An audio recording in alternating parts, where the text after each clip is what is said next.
the go live. Cool. Couldn't stream to YouTube, motherfuck. Seriously. I Live see it on up there. Vimeo. Oh, okay, live on Vimeo and a couple YouTubes. Hey, everyone. Thanks again for joining the 1 o'clock Reinventing Drawing session.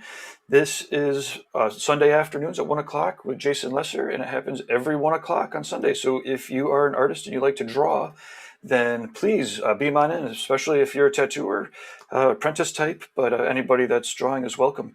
We are beaming out from the Reinventing the Tattoo community, and it's also a mobile app.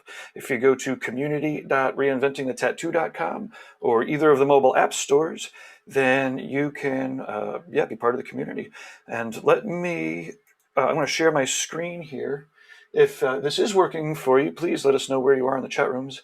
It seems like the Facebook channels have decided to go a little wonky in the last couple of days, but we are successfully going out through the Reinventing the Tattoo app that I was talking about, and also Tattoo Television and Tattoo Now YouTube channels.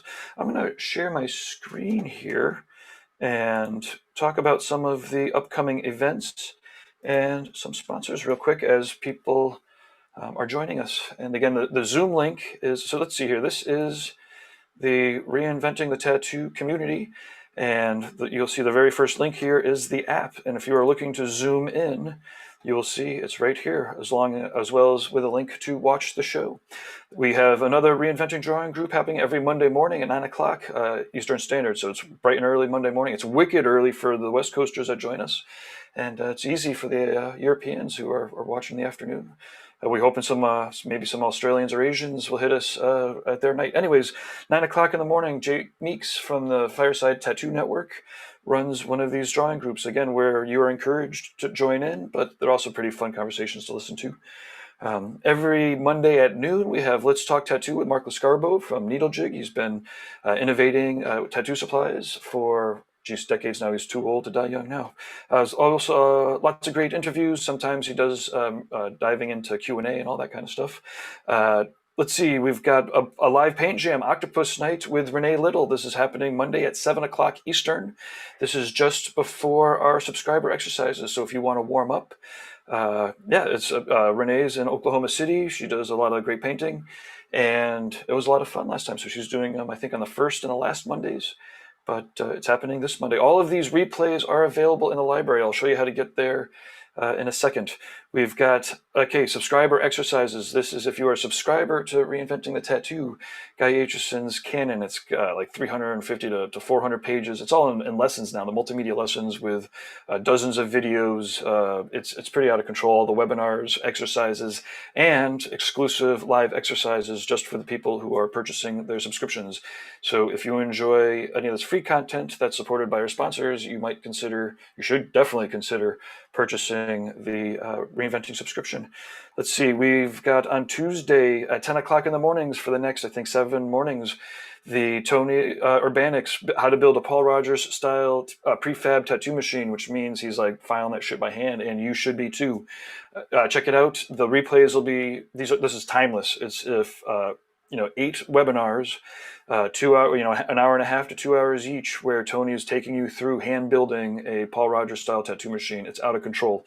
The first one or the second one, whatever, he did an intro one that's free, so you can go to reinventingthetattoo.com/build a tattoo machine.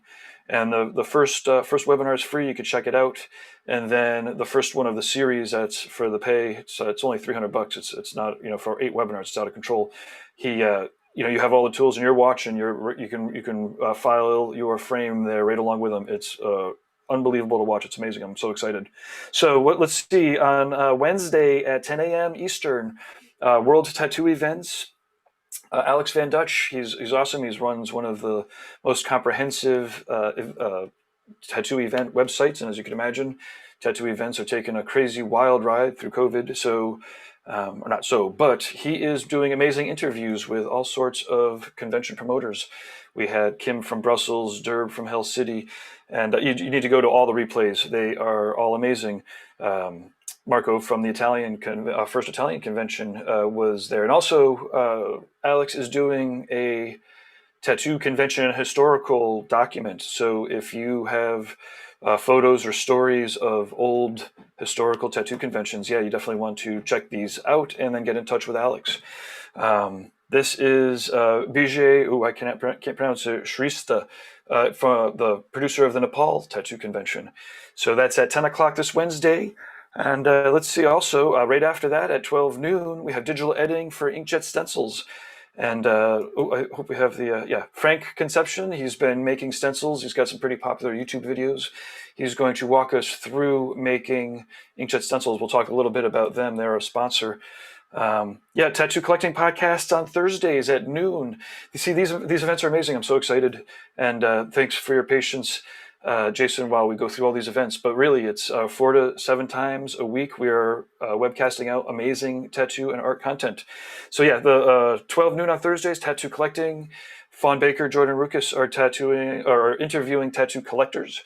Check it out. They are consistent. They are on number 21. And you can check out tattoocollecting.com or go to their spot in this community app.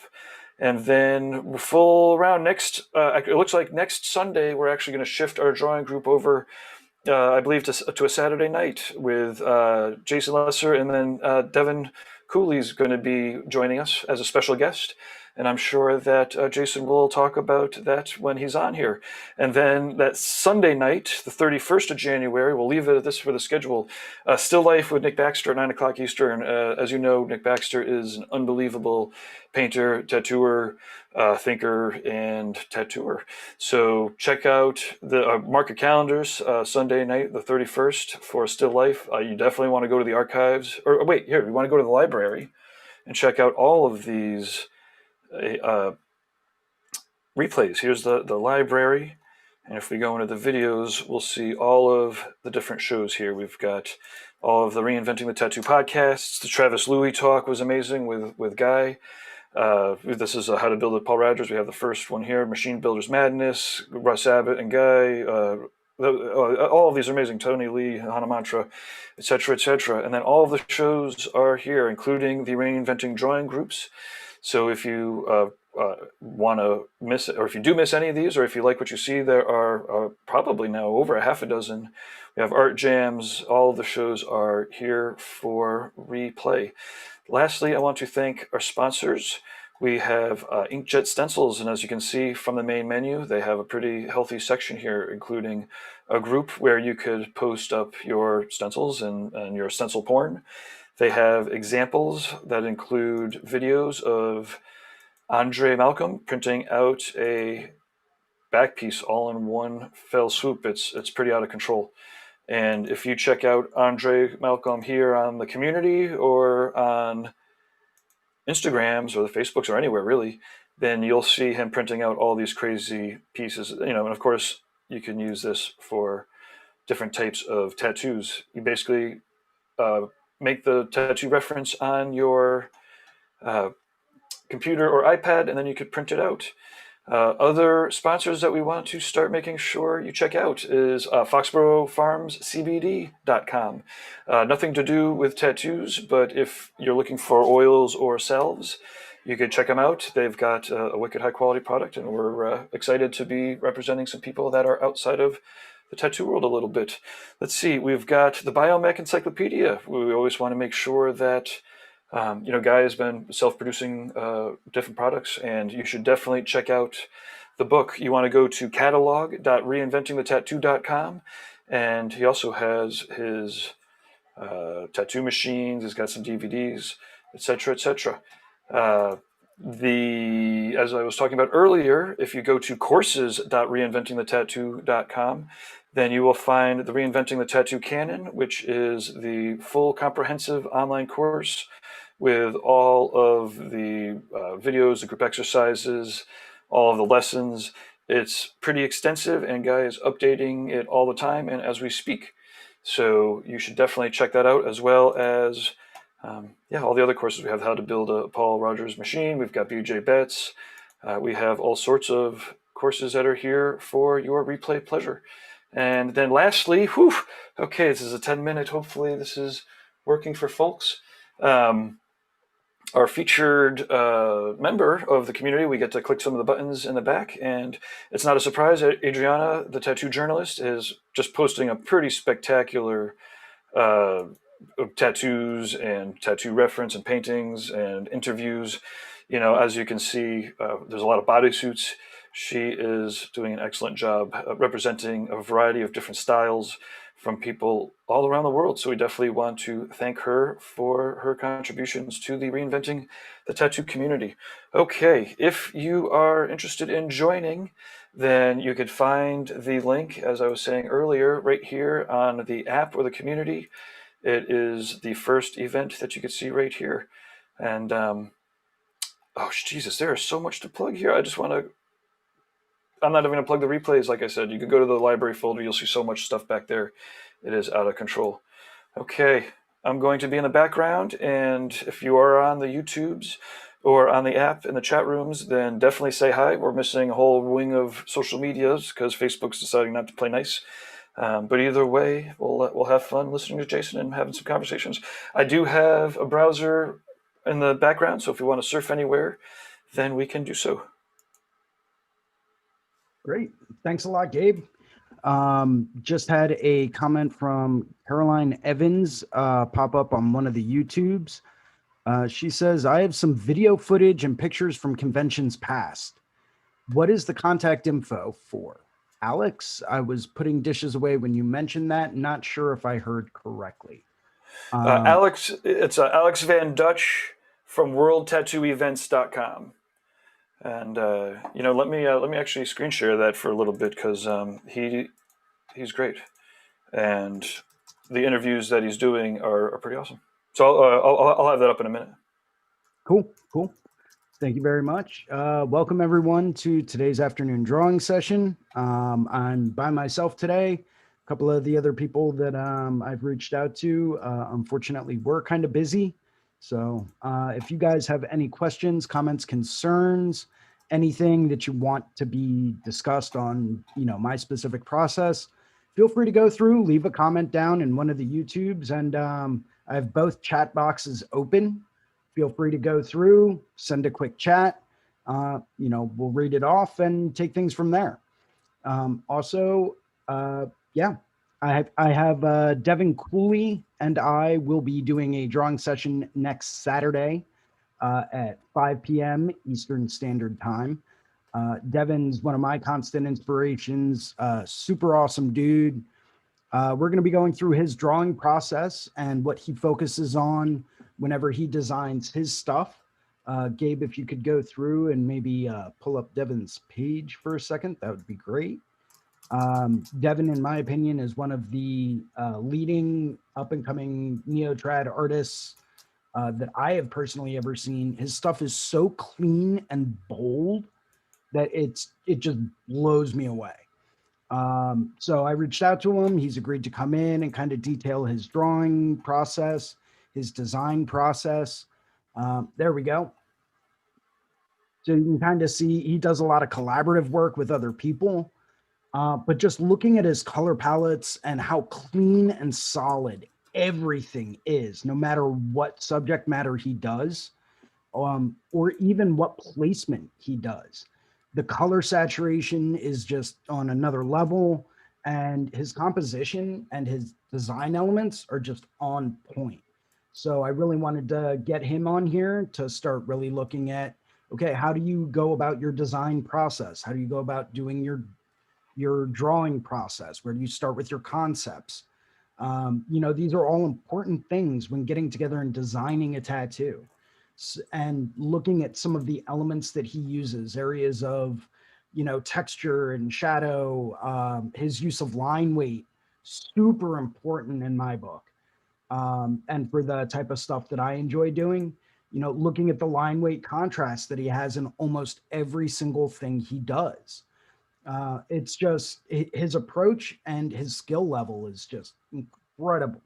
So I really wanted to get him in to really talk to him about, okay, well, what's your process like? What factors do you really focus on when getting a design together? Where do you draw your inspiration from? These are all very important little things that can really make or break any tattoo you put on anyone's body. Um, that one turned out absolutely sick. Yeah, he's insane. So, like I said, I reached out to him. He's agreed to come on and kind of go through his drawing process, and his design and layout process. Um, Hmm. and really kind of give us the lowdown on how he does what he does as far as getting his design elements together and what he really tries to focus on the most. You see a lot of little tricks with perspective and shadow, color complements. Once again, his use of line in every piece that he does is just spot on. Um, super, super happy to be able to interview him next Saturday. Hopefully, you guys will be able to join us. Even if you're in the middle of a tattoo, feel free to just click play in the background on the app, let it play through. Maybe we'll be discussing something that, maybe your clients might not have known, or maybe you might not have known in the middle of a tattoo. Always makes for great entertainment. I always love to put stuff on seminars, lectures, art talk, art podcasts, stuff like that in the background whenever I'm tattooing, not only to help myself, but also to help other people and to help educate them as far as what makes a good tattoo, and hearing all of these people from different parts of the world go through and really kind of just detail what they feel makes a great tattoo can actually be really enlightening to them. So, yeah, hopefully you guys will get to join us next Saturday at 5 o'clock. That's Eastern Standard Time. I believe he's in Massachusetts. Yeah, super great guy. If you ever get the chance to get tattooed by him, highly recommend it. I've seen this guy work at an insane pace and knock out some of the most incredible stuff you can imagine. Um, he's just unbelievably talented. Just super solid, super clean, very bold neo-trad kind of work. Hopefully you guys will get to join us. Moving right along for today. Today I wanted to sit down and sketch out a couple of old school roses for a tattoo I have coming up in about a week. And if I get bored with this, I'll probably jump over and start working on getting a cover up drawn up for a side piece on a very good friend of mine, who also happens to be a pretty up and coming DJ. So we'll see where the day takes us. We those intros that Gabe did in the beginning, there's a lot of important stuff to cover. So unfortunately, it does kind of limit us a little bit with time, but it's all important stuff to go over. Yeah, as I said before, if anyone's ever having an issue or they want some feedback with anything, by all means, please feel free, shoot us a comment in the chat boxes. You can always send us an Instagram message, or if I think we're going to be posting the Zoom link out. If anyone wants to join it through Zoom, by all means, feel free to. I always like to engage with different people and, just hear what they have to say. Maybe go back and forth, ask some questions. It's always a good time. Yeah, at any time, if anybody wants to find the Zoom link, then for either these or for upcoming ones, you community.reinventingthetattoo.com or either of the app stores, and then at the events, you'll see the event schedule, and any of the ones where people are encouraged to join, you'll see the link there for the Zoom. Some of them are for subscribers only, but there's a fair amount of them that are for the public. And we definitely encourage a lot of the apprentices to join in. We've been enjoying watching their work being uploaded to the app and to the community.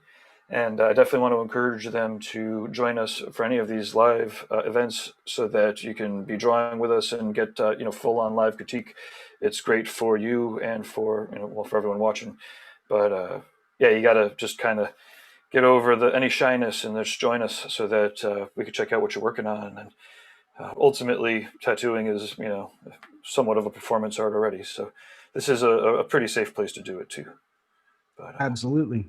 This is a resource that I wish I had had when I was an apprentice. Being able to go through and reach out to other people around the world and get their perspectives, their opinions, pick their brains about certain things. I myself, I had to go through two of them. I went through two apprenticeships, um, neither one of which was really, too involved. The first one was just all about money. They just basically wanted to try to take my money. So it was like, all right, fine, have it your way. So long. Went and did another one with someone else that I had gotten to know. That one had some fruits of it. But to me, what I really got out of both of them was the contacts and the networking, meeting different people from different parts. I was very fortunate during my first apprenticeship, regardless of, the monetary aspect and what the owner eventually decided to do as far as like that was concerned. But I was very fortunate during my apprenticeship to be able to sit down and watch two unbelievable, realistic tattooers tattoo back to back. These guys are pretty well known. Some of you may have heard of Nico Hurtado or Shane O'Neill. Well, at one point in time, very early on in my apprenticeship, I actually got the chance. They were both doing a guest spot at the studio I was apprenticing, and I got to watch them work back to back and go through and kind of see similarities. I got to take a look at some of the differences in how they do things, the equipment that they were using, their process, their techniques. Getting to sit down with each of them and interview them and just pick their brains was just another experience that to me has been unparalleled. Now, I've never been a super realistic artist. I've always tended to lean more towards stylizing a lot of different things, and I take a lot of inspiration from very traditional tattoos, which is fine. There's nothing wrong. Traditional tattoos have been around forever. Yeah, that's Nico's site. I believe if you go to, let's see, yeah, there we go. So some examples of Nico Hurtado's work. He's, in my personal opinion, he's one of the leading color realistic artists in the world. And I don't think that there's going to be too many people out there that can really disagree with that. This is The work, 2017 too. yeah, yeah. So that's a couple years old, you know, and coming from where he's been, and keep in mind when I got to see him work, that was 10 years ago. Oh wait, I can't be Watching showing the the. way that things have progressed is just incredible. Shane O'Neill's another one. In my opinion, one of the leading black and gray realistic tattooers. He does some color, which is cool. I've watched him do some color tattoos, and those have been pretty Maybe incredible. 175 weeks ago. I was just talking to Shane 2 days ago.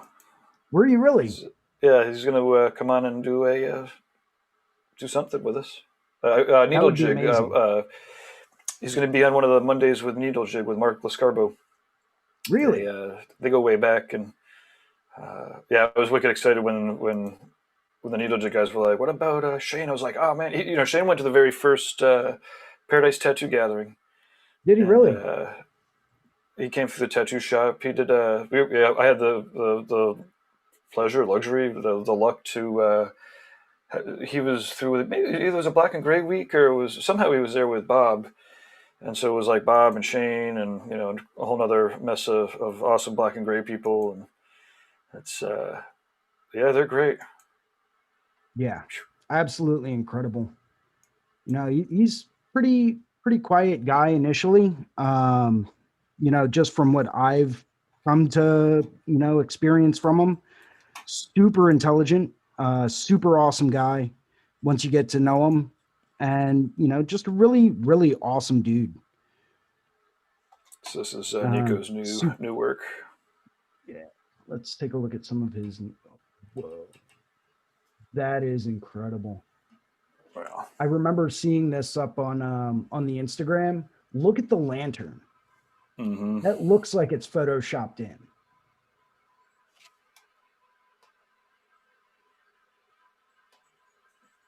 That's just insane. Yeah. I remember when Nico came through the shop way back in the day. One of the things that struck me was he was talking about like being able to really look at reference and picking out like when everything that's printed is ultimately printed out by dots and like looking really close and like counting the dots of what kind of pigments are used, and it was wicked impressive. And obviously just over the years his dedication to high performance, it's pretty intense. Oh, absolutely. What he's been able to accomplish, and just looking at the depth and the realism that's in the stuff that he does, and looking at the color saturation, it's incredible. Absolutely incredible.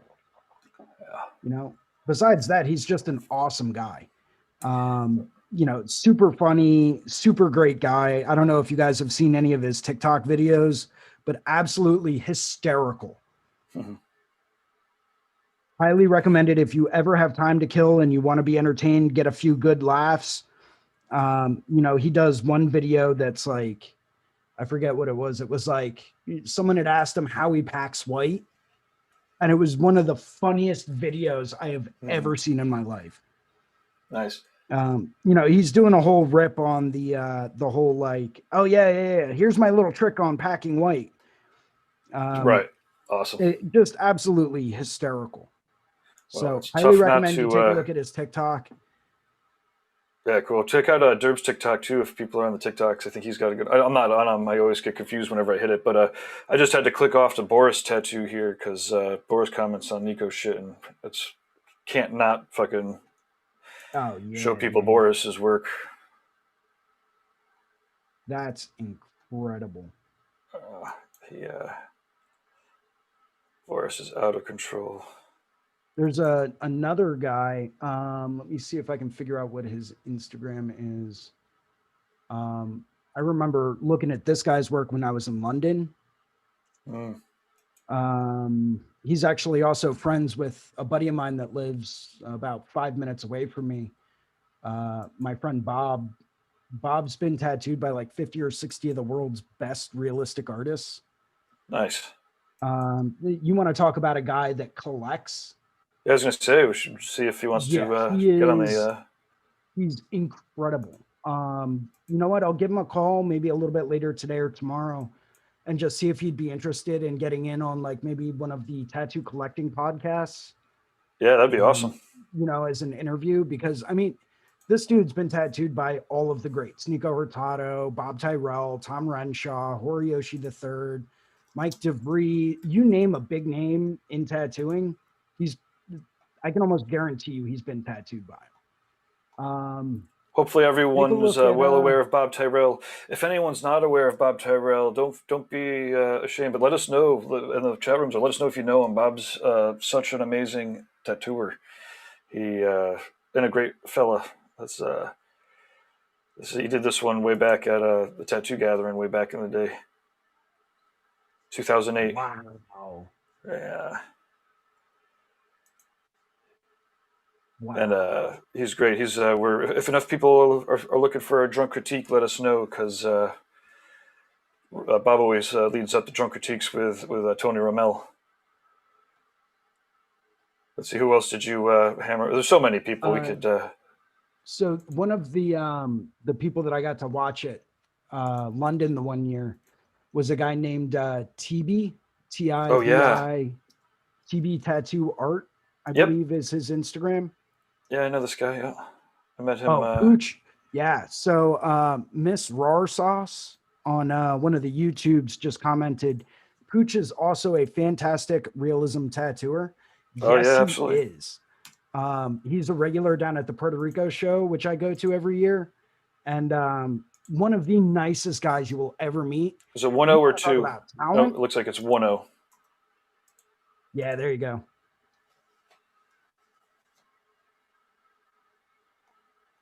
Yeah, look at some of his color stuff, man. Absolutely insane. But he's got prints of that. Let's see here. Let's find.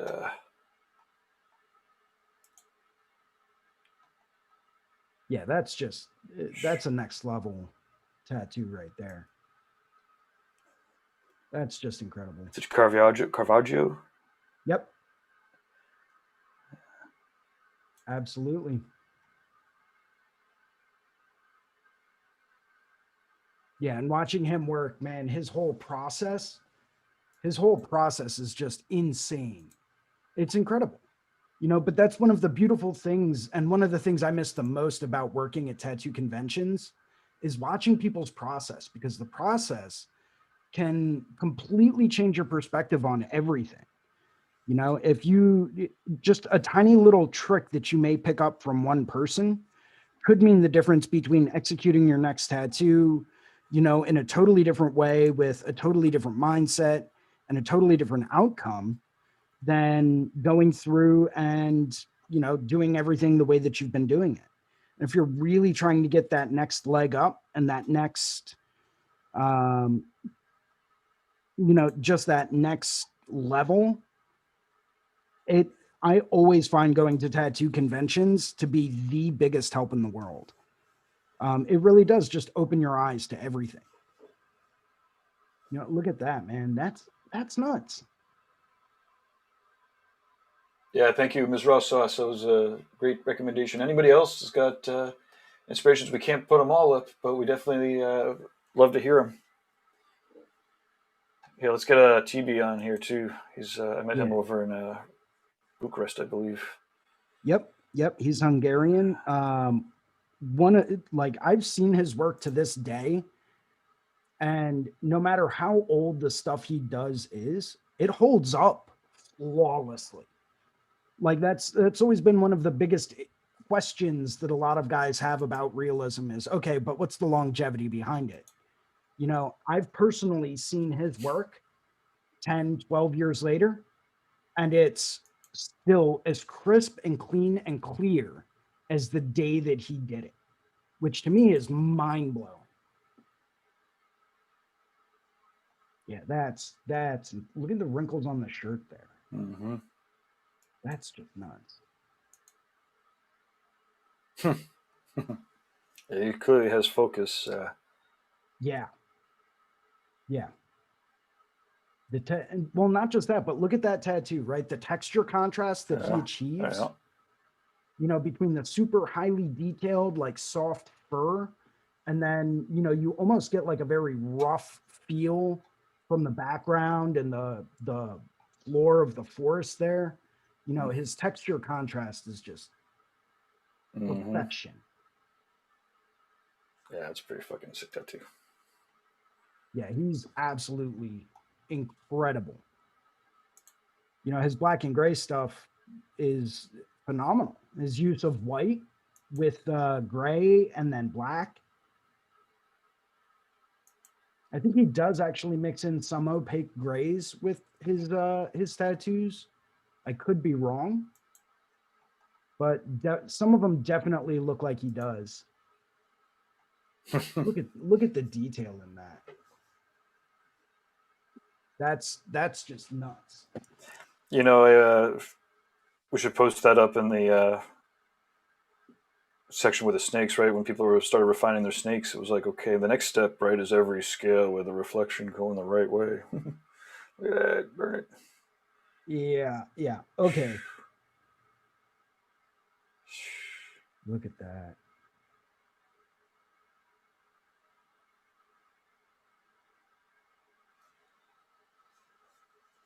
That's insane. You can feel the heat coming off of that dirt. Mm-hmm.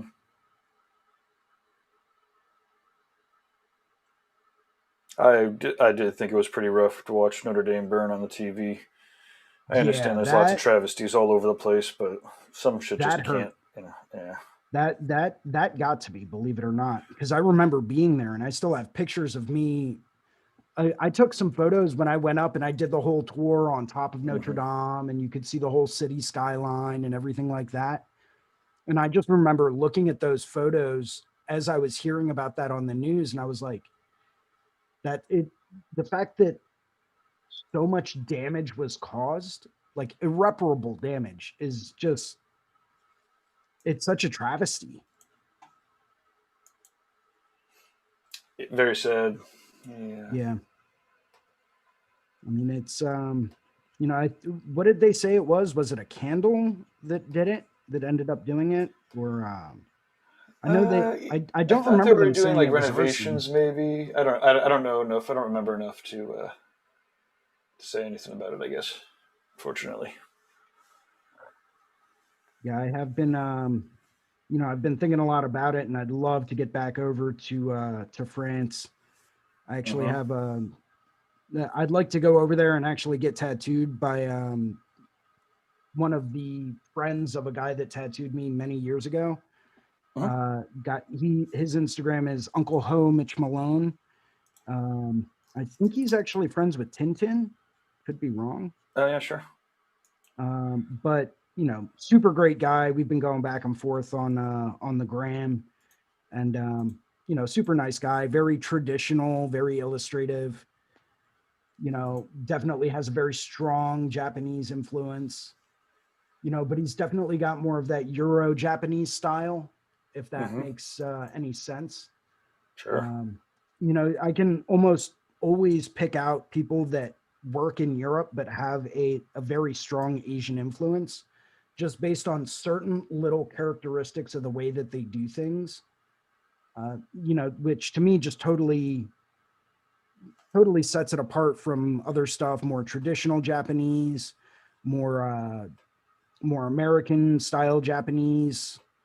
You know, it's interesting to see the way that, you know, you can have the same influences across the globe and then just approach things in a very different way, you know. But you know, after talking to him, you know, I'd love to head over there, get tattooed by him. That would be incredible. Um, and actually, speaking of Japanese, I made a post up. I recently saw a post on oh, what was it now? It was,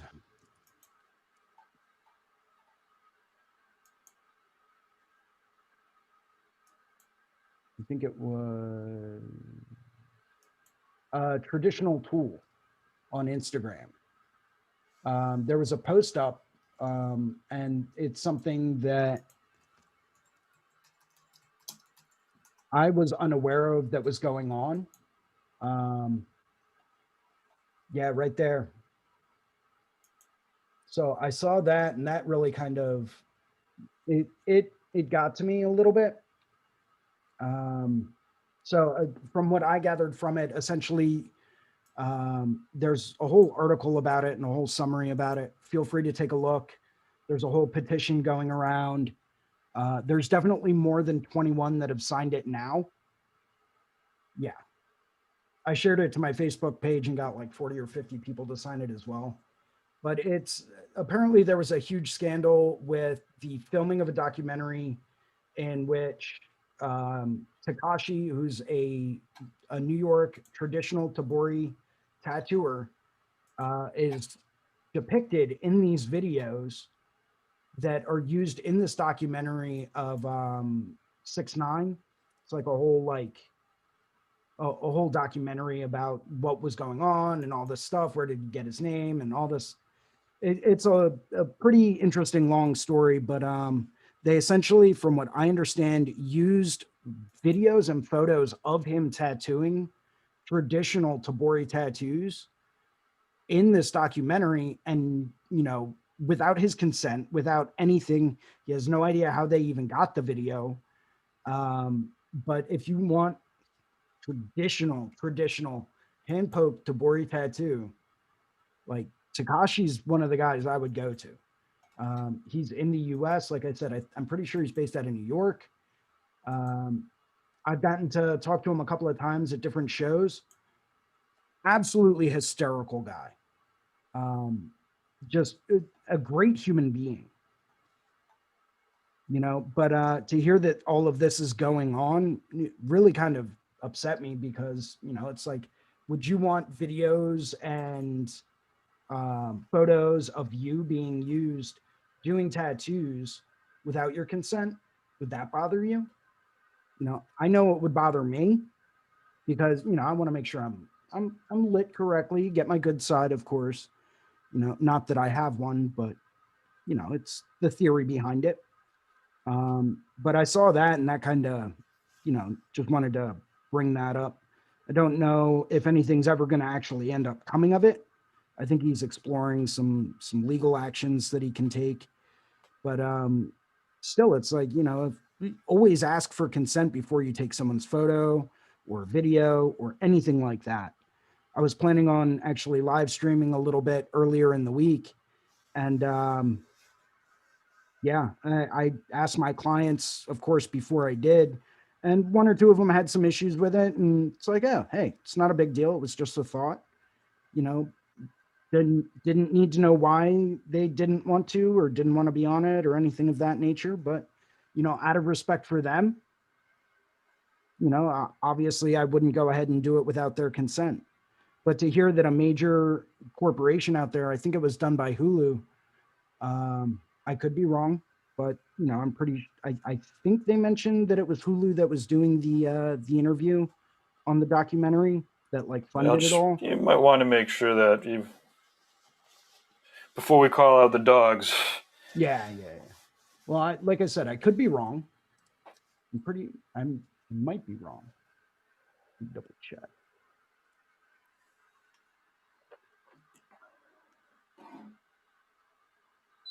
Made by Profits Media.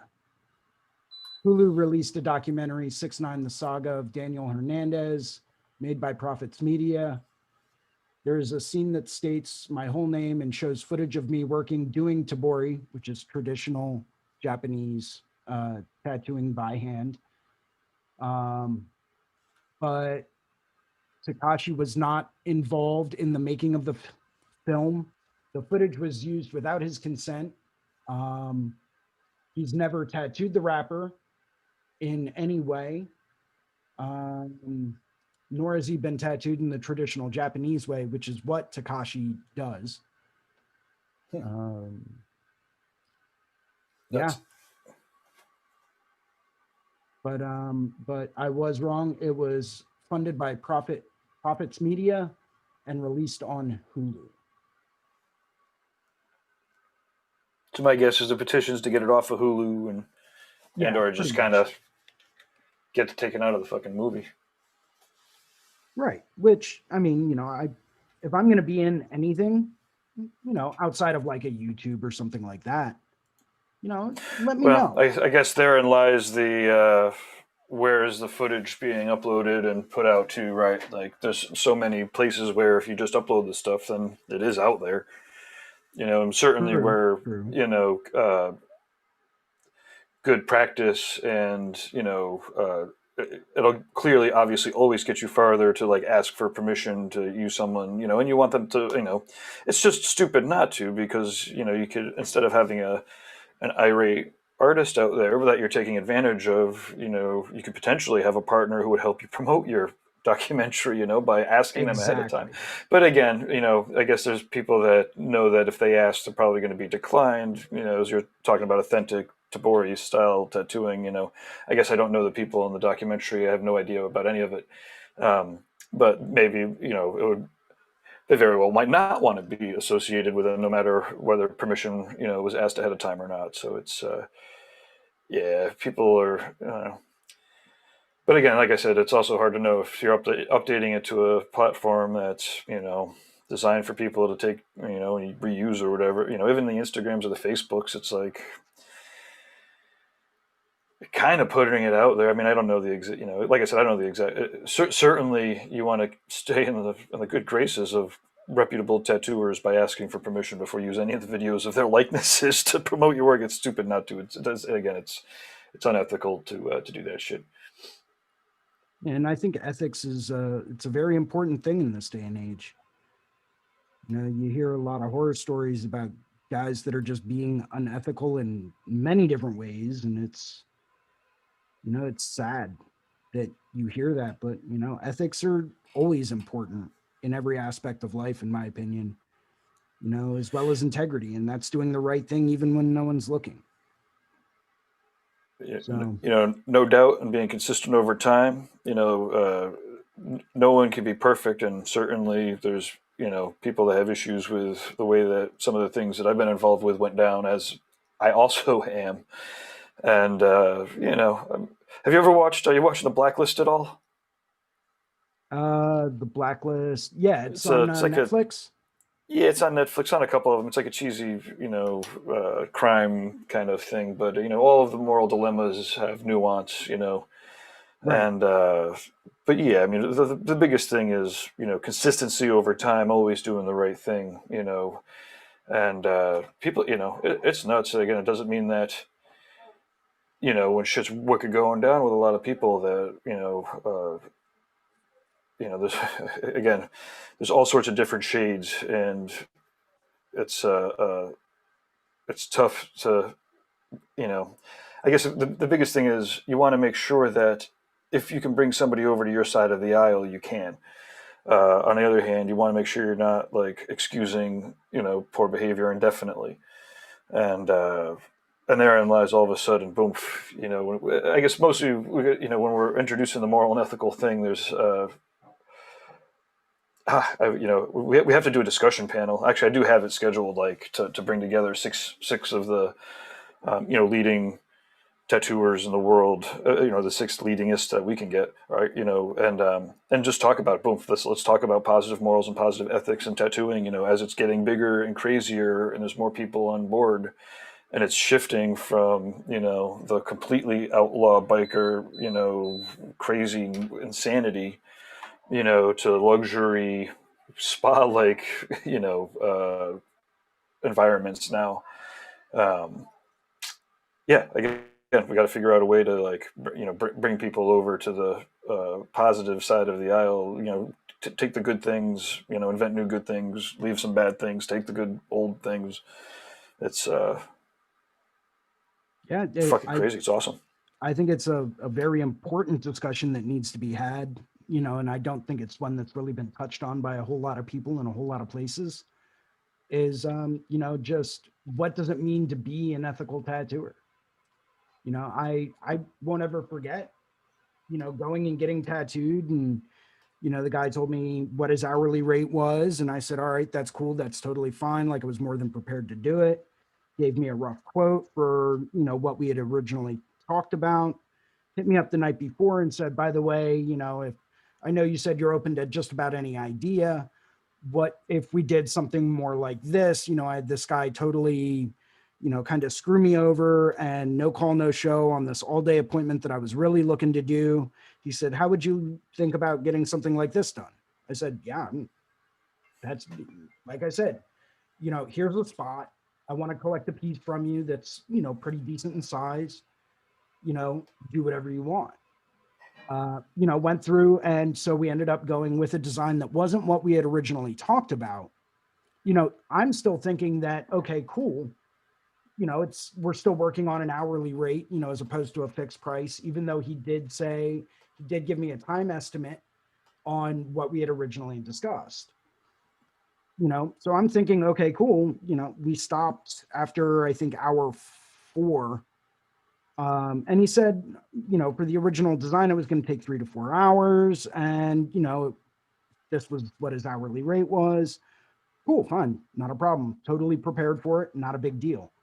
Well, we stopped after hour 4, and I'm like, just picking his brain, like, hey, how much longer do you think we're going to be going? Because, just want to make sure that I'm prepared. Not that I didn't have enough money to put down on it, but I was just curious. I was starting to get a little sore after hour 4, and wanted to see what we were looking at for an additional time frame.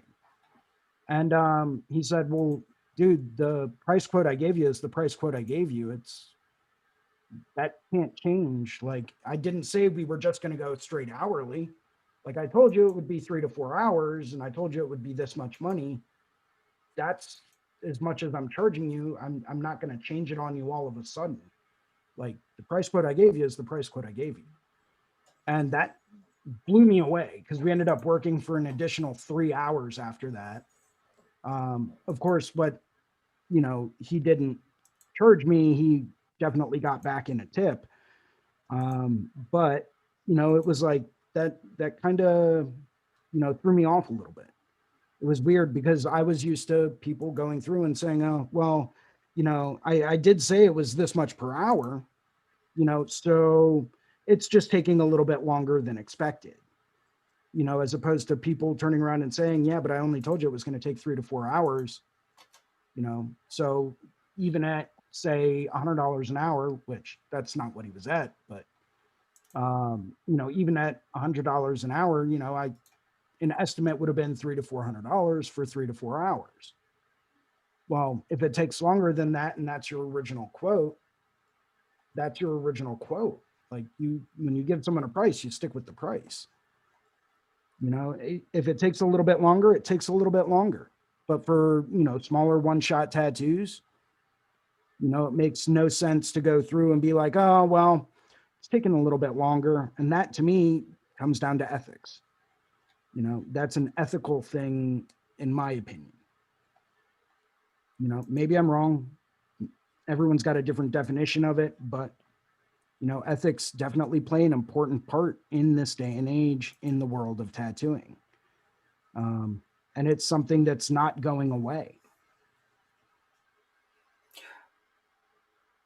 No, I mean it's only. I mean the whole culture is just getting amplified, and yeah, it's nuts. There's all sorts of considerations too. Obviously as the from a tattooer point of view, from the shop point of view, from the financing point of view. I've had not to get too into it because we do have a full business series that'll dive into the mistakes that I've made, but uh, it's pretty intense, and to your point, kind of, you really need to get everything as tight as possible if you're going to like start really going crazy and scaling up, and tattooing allows you to, it enables you to be who you want to be, as clients, it does it a little bit at a time every day, but as tattooers, like it's very empowering because you're helping people do that, so that yeah, ultimately tattooing will let you be exactly who you want to be. So if there's any parts, so you need to make sure that you're correcting your mistakes and that the motivations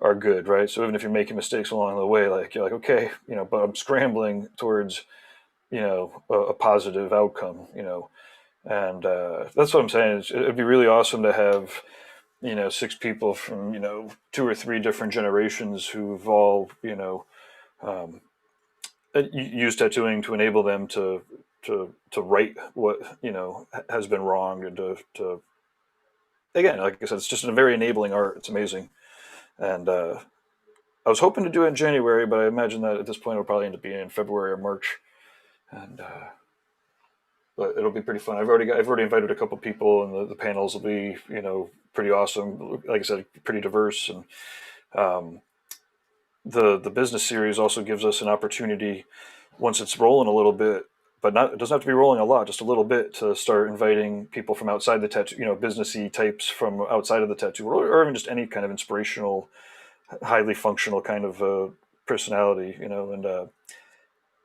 and I know that from the experience of doing this stuff in the past, that when people, when really awesome people from different arts or different areas come in and they see the best of what tattooing has to offer, they're pretty blown away. Like, oh my God, there's a whole range of people and artists here that are able to, or that are dedicated to it and are able to produce, a lot of great, amazing, positive results and beautiful art on people.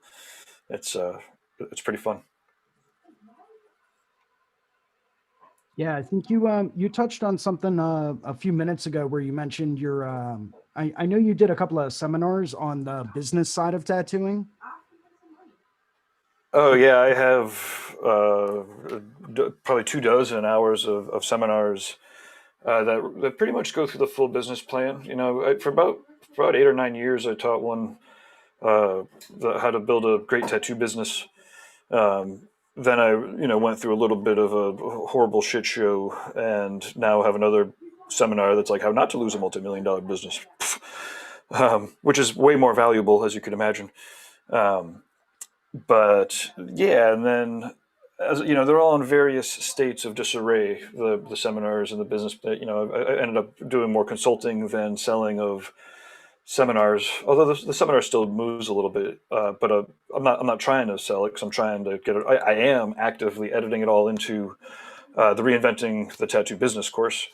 And to do that, I'm going to take all of the seminars and all the replays that I have and put them in all the appropriate spots. But then set up a set of interviews either once a week or once every other week with different industry experts in the tattoo world, or community experts or whatever, or tattoo people who really truly love tattoos, that love and appreciate the business side of it, as well as other outside experts, and then pair that up, right? So ideally, we're pairing up in a some sort of business expert somewhere with a tattoo business brain leader, um, so that we could ask questions and kind of dive deep into some of the, again, thinking about ethics and stuff. It's let's explore this across a couple different arts and genres and see how other people have already kind of solved some of these issues and whatnot. Yeah, that's something that I'd love to get in on. I'd love to be able to sit down. Let's see, Miss Rosas also commented, just also made another comment. I'm not sure how to pronounce his last name, but Mark Waskeru would be a great contact for the business side of tattooing, marketing, etc. As a guest in that stream, I took a seminar from him at the last Evergreen show there was. Yeah, cool. I'll check it out for sure. There's a Yeah, couple people that are in this space. It's yeah, is he a tattooer? Is Mark Wasro? It looks like there's at least one tattooer, maybe from Denmark.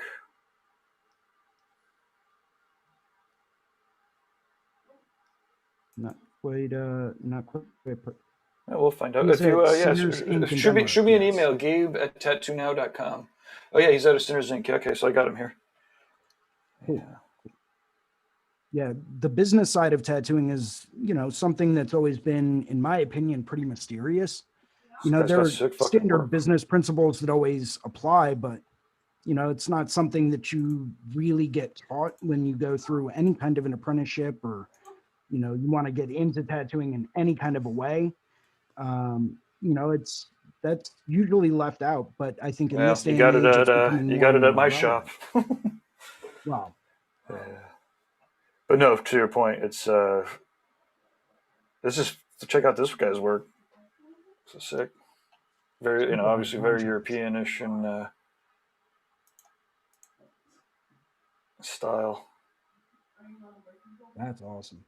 I mean, ultimately, that's what it breaks down to. Is like it's you have to do excellent art and excellent tattoos, and then show people a really awesome positive time. Right.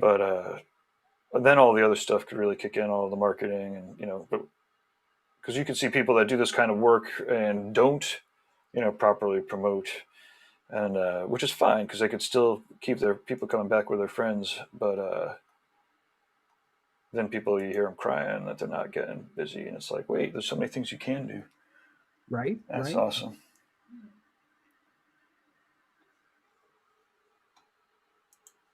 Yeah, I've actually started exploring the world of some of the tattoo apps, if you will, where people post up ideas or stuff like that maybe they want to get done, and just going through and taking a look at, okay, well, what are people in the market to get? What seems to be a growing trend in the industry as far as subject matter goes, outside of what's the most popular on Pinterest right now. you know don't get me wrong, like, people come into the studio I work at all the time and they show different different images, and you can tell that they were screenshotted straight from Pinterest. So that can be a reliable source for people to get ideas and inspiration. When it comes down to like actual reference photos and like concepts and working with people to get original works of art, that's a little bit of a different story, but hey, where you draw your inspiration is up to you. But just trying to see if there was any kind of a correlation between people in the area I'm at and maybe people in places like Georgia or Florida, Texas, California. Just seeing if there's any kind of like a growing trend out there. um oh, Caroline Evans just made another couple of comments. um Wow, sounds great, Caroline. We'd love to have you on. Caroline put together a tax seminar based off my federal audit experience, Oh, foundational financial habits, and awesome. how to do handwritten records that leave no gray areas. That might be very informative, Oh yeah, especially for a absolutely. lot of people out there that might not be keeping a whole lot of records. I've had I got the audited. I had to fortunate hire on. experience. I had to hire on. It was like 15 or 20 tattooers. Because we had well three different shops. One was in Oregon, one was here in Massachusetts, and one was over in Italy. So it was different laws in each of the areas. But here in Massachusetts, I got sued by the state to hire everybody Hmm. on, and I fought it. At one point, they wanted us to hire. Like we lost in court, and the state was going to require us to hire on all of our guest artists as part-time artists. What? So we had to spend another fucking $5,000 or whatever on goddamn lawyers. Lawyers, man, that's one of my downfalls forever.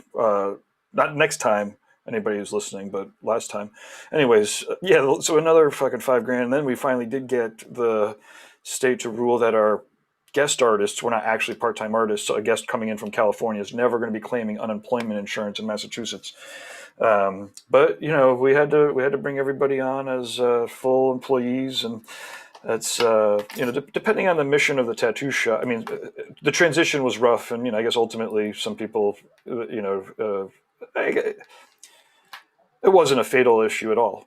After it's definitely easier to start off a shop that's like, hey, everyone's going to be employees. We're part of a team. We're going to go to shop meetings, and everyone's got to file their taxes. You keep your tips or whatever, because however that works. But I mean, ultimately, the shop that I had was very high profile, and we knew that we were going to get audited, and we did get audited, and we had to hire everybody on. We fought it as hard as we could, and we did only what we had to, as required by the law.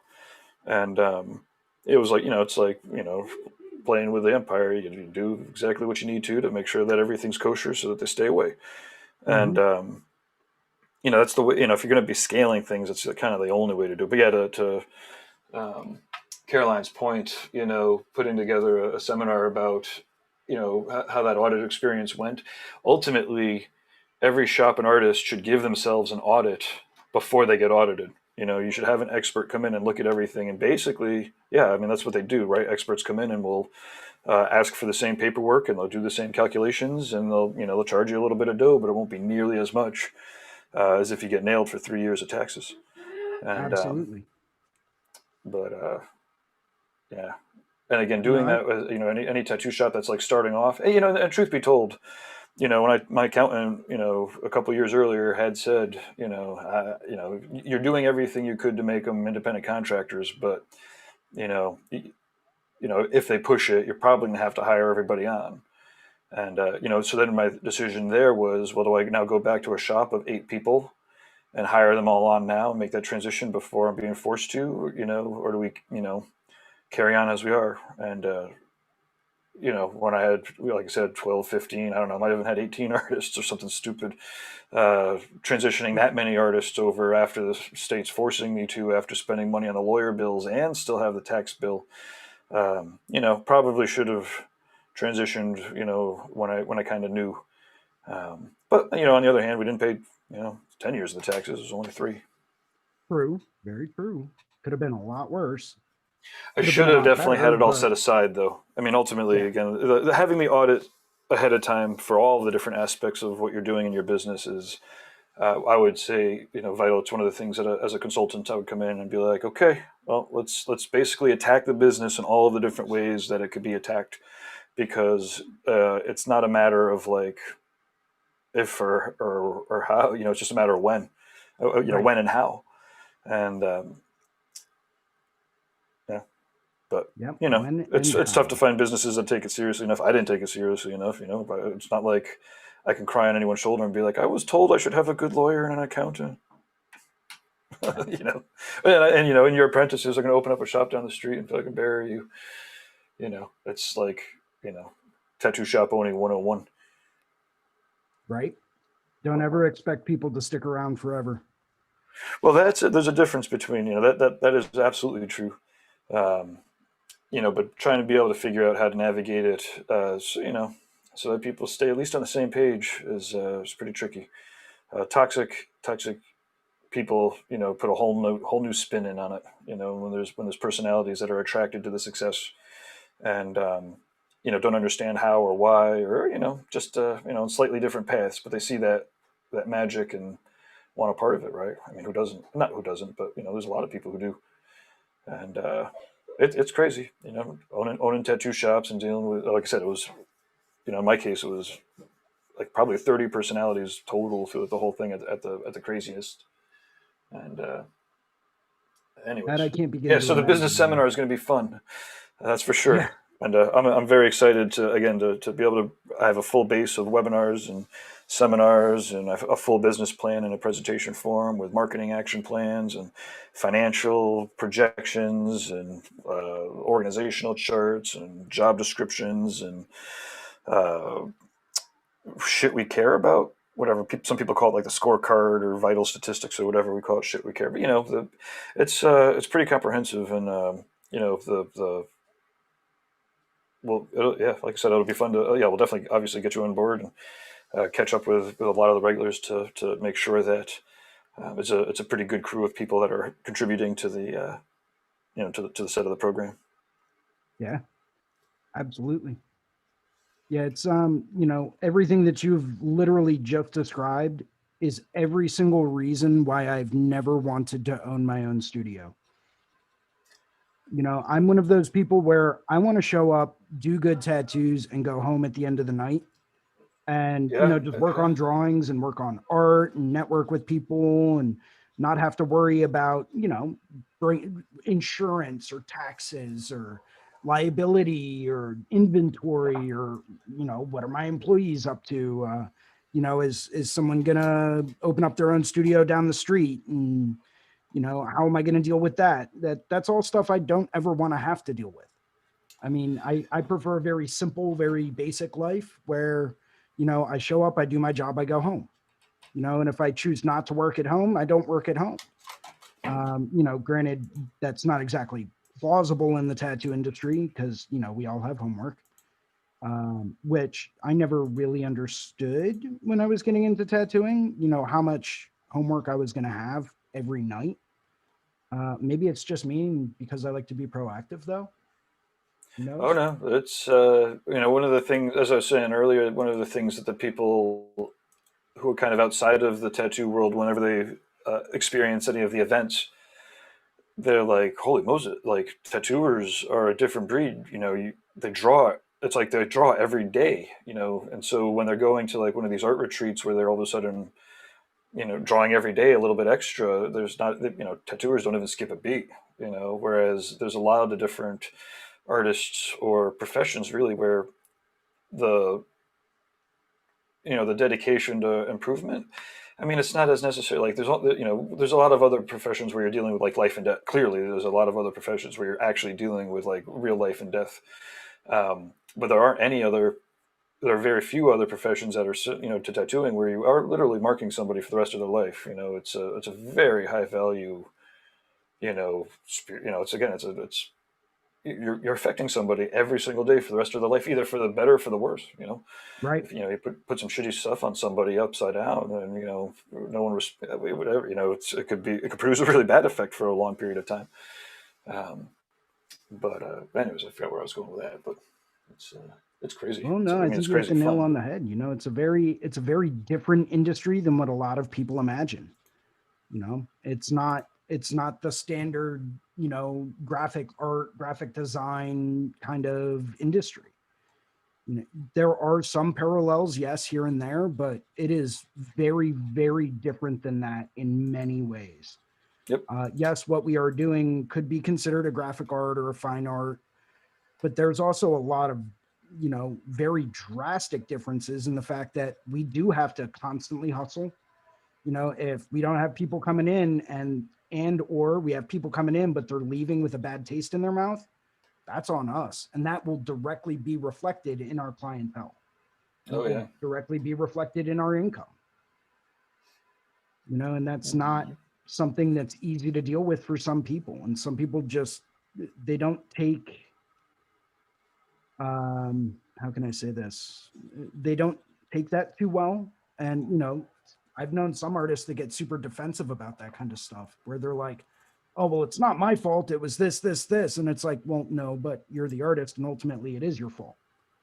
No, I think we may or may not have talked about this in some of these past streams, but I'm definitely of the ilk where it is always our fault, and even if it's we hired the wrong person, it's still our fault. It might not be our actions, but it's ultimately, if again, as you were saying, if you're the tattooer, yeah, we did talk about this a little bit. It's even if you're dealing with a difficult client, if you're a master tattooer, if you're deserving of the title of a tattoo artist, and you should be able to handle the tricky clients with grace.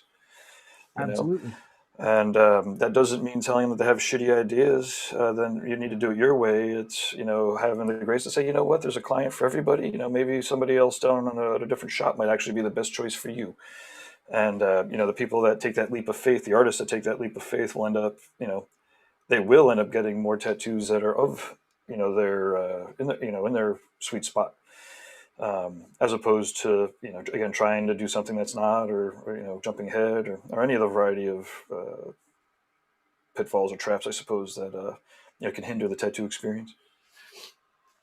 Yeah. And I think that comes down to, as you kind of briefly touched on, personal responsibility. Are you willing to accept personal responsibility and admit when, okay, you know what?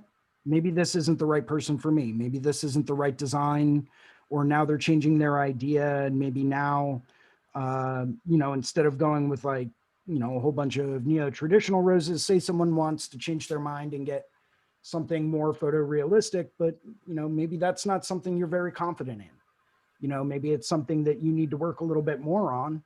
Not that you couldn't do it, but maybe even someone you work with could do it way better. you know, don't be afraid Yeah, to say, hey, listen, could I do it? Yes, but would you be happier if you got it done by this guy?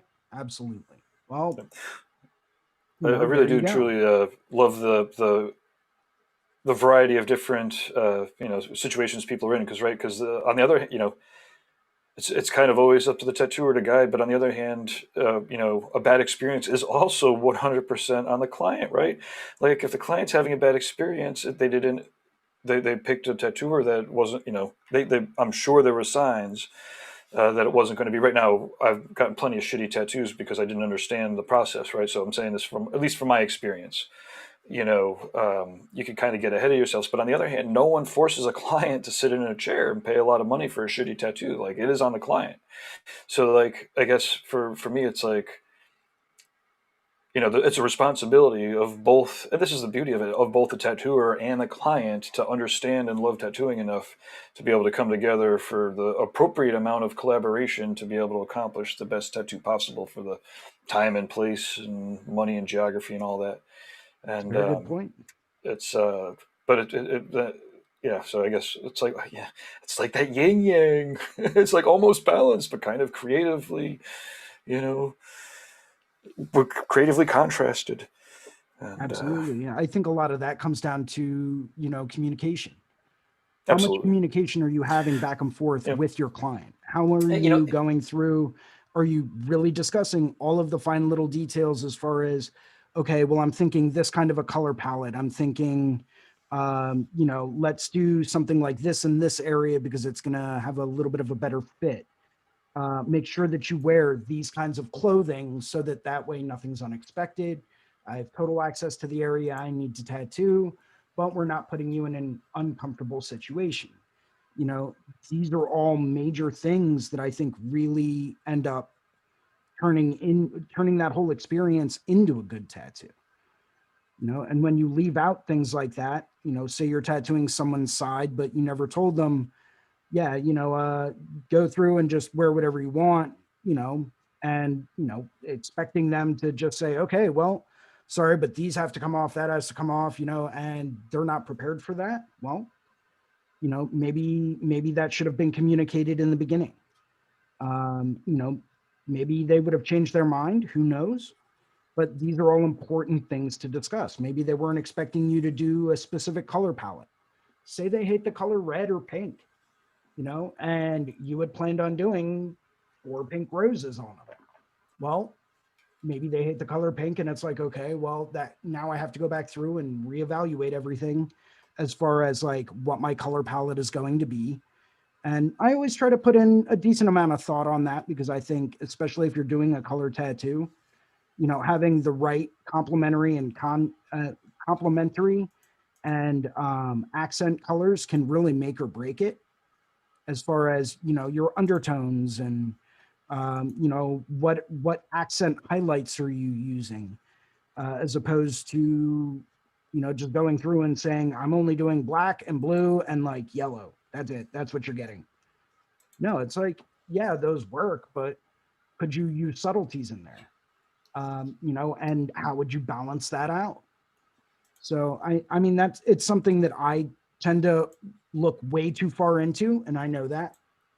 I get kind of obsessed with that aspect behind it, because I know it's something that I really want to work on and be better at. Probably why I focus so much on it. Um, but it's also something that I try to clearly communicate to whoever my client is. And I'll sit down with them and say, I'm thinking this color here, this is the way that this area is going to look. I'm thinking, let's do something like this in this area. And I'll show them a rough mock-up, even just like a rough value study.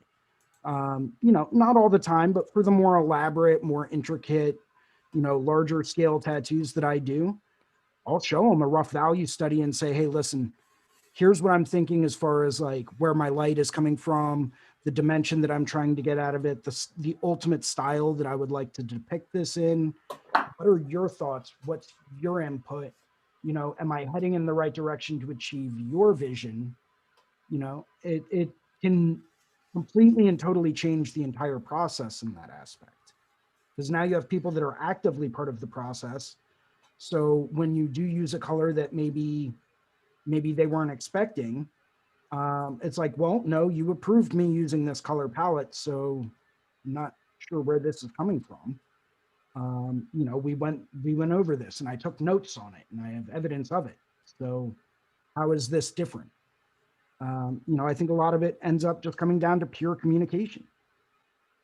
Instead Yeah, of it's being communication, but it is also education. There's a level of just artistic knowledge that and again, when we're talking about like tattoo artists and clients, obviously there's a wide variety of both. But for the best tattoo, both the artists need to have obviously clearly an artistic education base, whether it's self-learned or deliberate through intentional education or whatever. But the same thing with a client. I mean, you could have the most communicative client, but if they don't understand like what contrast is or what makes a good tattoo, they might be communicating very clearly something that makes a bad tattoo. And again, I suppose, and therein lies, it's the tattooer's job to communicate clearly back in an appropriate way to educate the client to the point where they're going to get a great tattoo. Um, but there's it feels like in some ways I would, and again, while I also openly acknowledge that there's a variety of types of tattoos, and some are just changing or what do you call it, rites of passage tattoos. It's right. more about the actual tattoo than it is about the artistic integrity of whatever it is that the tattoo is. Although clearly, I think it's arguable that the sweet spot is the really meaningful rites of passage kind of tattoos that are done in a way that is has artistic integrity, real true artistic quality and merit, and looks awesome as a tattoo. But yeah, so I guess I just mostly wanted to say put in the fact that the more you know about just art in general, and then be able to work specifically in the context of art in the way that tattooing and the skin works, then the more effective all that communication can be. And that's where Sure. sometimes it just takes time. If you're 17, 18, you're wicked young, getting your first tattoos. Um, it's amazing now to see young people start to get really awesome tattoos from the get go. But it's so easy to just kind of dive into it and test the waters. I tested, like I said, I didn't have as many tools, but I tested the waters on a ton of my tattoos. I pretty much made an obstacle and every major body part for for the tattooer who was doing my big work later to either have to laser or work around. And but cool. So we're at 2:21. There are still people watching. But I figure I might do a quick tour, one more quick tour of reinventing, and then bring it back. It looks like you're getting pretty close with the rose, but it's maybe I'm going to go through the feed a little bit with people because there's some By cool all stuff means, there, man. and then we'll close it out here. Um, so we are beaming primarily through the Reinventing the Tattoo app. And I'm going to give you a little tour here. So you can go to either of the app stores or go to community.reinventingthetattoo. And we keep talking about the events and a library of replays. We do have this whole feed area here, and it's pretty, okay. And it's pretty cool. It's like a variety of different message boards, and each of the different groups have different topics. And you'll notice there's no politics or food sections, and it's all about inspiring art, and it's pretty awesome. So we've got reference here from Kyrie Franklin. We've got this is the we have posts about the different shows. People put up tattoos for critique.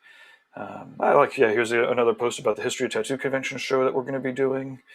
Let's see. Here's oh crap! I have an interview at a shop on Tuesday. Super nervous.